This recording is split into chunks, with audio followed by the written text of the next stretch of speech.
Tinapay mula sa langit.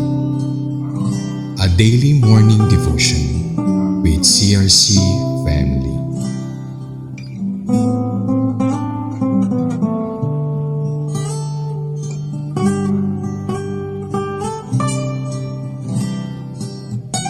Isang mapagpalang umaga po mga kapatid. Ako si Pastora Loreline Pigabani ng Charismatic Restoration Church, 13 Martires City, Cavite, Daughter Church. Samahan niyo po kami sa ating programang Tinapay Mula sa Langit. Ang pang-araw-araw nating devotion sa salita ng Diyos. Ngayong umaga ay matutunghayan natin ang Deuteronomy chapter 33 verses 24 to 25. Ngunit bago po tayo magpatuloy, tayo dumako sa maikling panalangin. Father God, we thank you for this wonderful morning that we may be able to study your words. Dalangin po namin ang patnubay at pangunguna ng iyong banal na Espiritu. May we hear your voice clearly so that we may be able to do what you want us to do through listening of your words. This is our prayer in the name of our Lord Jesus Christ. Amen. Ngayon po ay basahin natin ang salita ng Diyos sa Deuteronomy chapter 33 verses 24 to 25.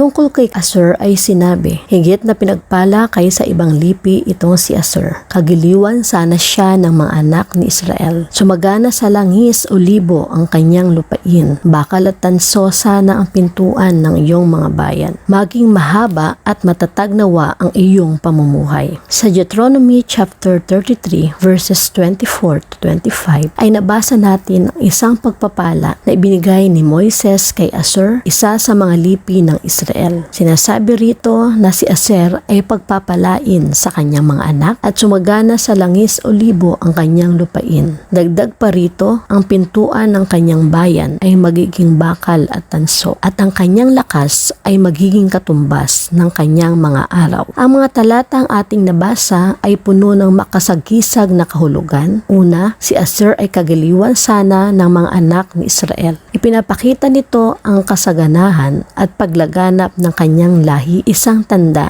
ng biyaya ng Diyos. Pangalawa, sumagana sa langis o libo ang kanyang lupain. Ang langis ay sumisimbolo sa kasaganahan, pagpapala at espiritual na kaloob ng Diyos. Sa kontekstong ito, maaaring tumukoy ito sa yaman ng lupain, lalo na sa produksyon ng langis ng oliba. Pangatlo, bakal at tanso sana ang pintuan ng iyong mga bayan. Ang bakal at tanso ay nagpapakita ng lakas at proteksyon. Pinapahiwatig nito na ang lipi ni Aser ay magiging matatag at ligtas laban sa mga panganib. Sa madaling sabi, ang talatang ito ay nagpapakita ng kasaganaan, pagpapala, espiritual na kaloob ng Diyos, proteksyon at lakas na ibinibigay ng Diyos sa kanyang mga anak. Ang mga simbolismong nabanggit sa Deuteronomy chapter 33 verses 24 to 25 ay maaaring maisagawa o makita sa ating pang-araw-araw na buhay sa iba't ibang paraan. Ang kasaganaan at pagpapala ay maaaring ipakita sa pamamagitan ng pagpapasalamat sa anumang biyayang natanggap. Maaaring ito ay sa pamamagitan ng pagbabahagi ng iyong kayamanan, talento o oras upang makatulong sa iba. Ang katatagan at proteksyon ay maaaring ipakita sa pamamagitan ng pananatiling matibay sa gitna ng mga pagsubok o anumang suliranin sa buhay.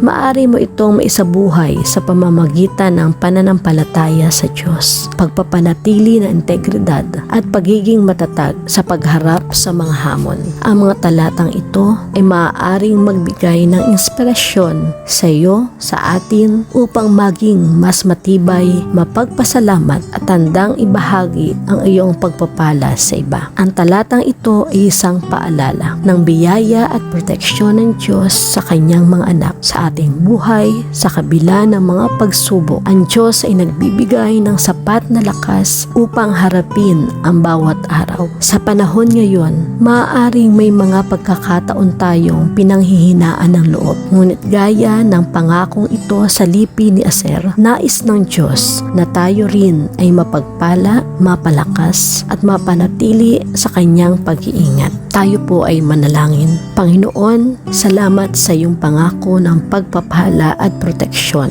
Tulungan mo akong patuloy na magtiwala sa iyo. Tulungan mo kami na patuloy na magpasakop at magtiwala sa iyo at maging matatag sa aming pananampalataya kahit sa gitna ng kahirapan o anumang pagsubok sa aming buhay. Bigyan mo kami ng lakas, hindi lamang ng katawan, kundi ng pananampalataya sa iyo upang magpatuloy sa paglakad sa landas na iyong inilaan para sa amin.